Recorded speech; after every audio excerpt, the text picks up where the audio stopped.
సూరి. సూరి బాగున్నావు. తెలుగువాడంటే పచ్చ షర్టు, ఎర్ర ప్యాంటు, నల్ల బెల్టు, తెల్ల బూట్లు వేసుకుంటాడు అనుకున్నాను.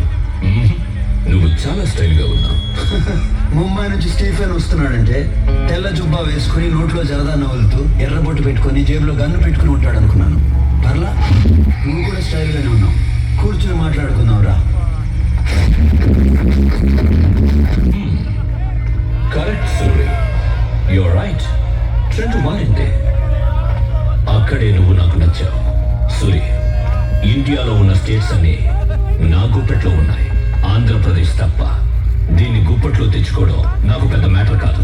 కానీ ఇక్కడ నా సామ్రాజ్యాన్ని చూసుకోవడానికి ఓ పనుడు కావాలి. దానికి నువ్వే కరెక్ట్. అందుకే వచ్చాను. పర్సంటేజ్ నీ ఇష్టం. నేనే చెప్తాను. నాకు 30% చాలు, నువ్వు 70% తీసుకో.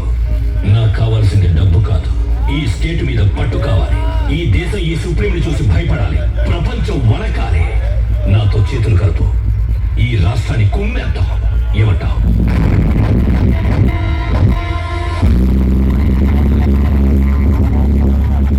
నా రాష్ట్రం గురించి, తెలుగోడి గురించి తప్పుగా మాట్లాడిన ప్రతిసారి నా రక్తం సరక్ సరక్కమని ఉడుకుతోంది. కానీ ఇంటికి వచ్చిన వాడిని గౌరవించడం తెలుగోడి సాంప్రదాయం.